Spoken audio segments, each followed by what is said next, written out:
Praise the lord. ఒకసారి ఈ video చూడండి.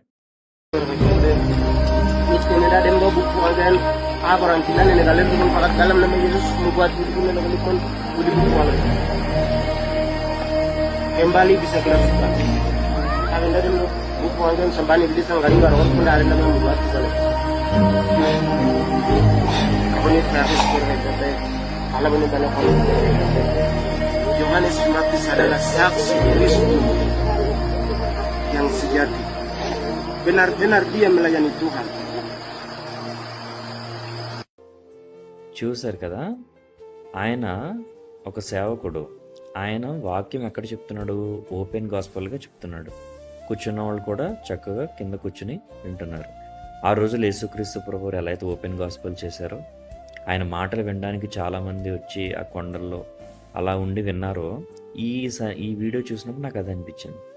కానీ ఈ రోజుల్లో క్రైస్తవ్యం ఎలా తయారైపోయిందంటే, నేను వెళ్ళేటువంటి మందిరం అందరికంటే చాలా పెద్దగా ఉండాలి, నేను వెళ్ళేటువంటి మందిరం యొక్క సేవకుడు ఖరీదైన బట్టలు వేసుకోవాలి, ఖరీదైన కారులో ఉండాలి, ఆయన నా సేవకుడు అని చెప్పుకోవడానికి నాకు గొప్పగా ఉండాలి అన్న రీతిలో ఆలోచిస్తున్నాను క్రైస్తవులు. అలాగే నేను వెళ్ళేటువంటి మందిరం రకరకాల డిజైన్స్తో, రకరకాల లైట్స్తో, పొగలతో, మంచి సౌండ్ సిస్టంతో, ఏసీలు, రకరకాల సౌకర్యాలు ఉన్న పెద్ద చర్చిలు అయితేనే క్రైస్తవులు ఈ రోజుల్లో ఇష్టపడుతున్నారు. నిజానికి మందిరాల్లో దేవుడు ఉండడు. దేవుడు ఎక్కడుంటాడు? 2-3 కూడి నా నామాల్లో ఎక్కడైతే ప్రార్థిస్తారో వాళ్ళ మధ్య నేను ఉంటా అన్నాడు దేవుడు. అది ఎక్కడైనా సరే. ఇంకా ఏం చెప్తుంది వాక్యం? హృదయమే దేవుని ఆలయం అని చెప్తుంది. దేవుడు నీ హృదయంలో ఉంటాడు, వాక్యంతో మాట్లాడతాడు. దాన్ని గుర్తించాలి. అసలు వాక్యాన్ని చదవాలి, సత్యం ఏంటో తెలుసుకోవాలి. ఈ రోజుల్లో అవేమీ పట్టట్లేదు క్రైస్తవులకి. ఎవరో ఏదో చెప్తే దాన్ని గుడ్డిగా ఫాలో అయిపోవడమే తప్ప అసలు వాక్యం ఏంటి, ట్రూత్ ఏంటో తెలుసుకోవట్లేదు. యేసుక్రీస్తు ప్రభువారు ఏమన్నాడు?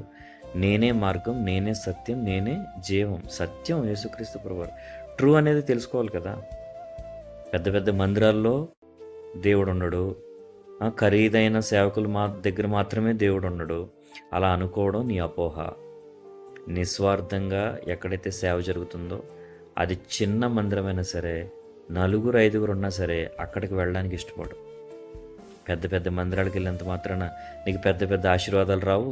చిన్న చిన్న మందిరాలకు వెళ్ళినంత మాత్రాన నీకు చిన్న ఆశీర్వాదాలు ఏమీ రావు.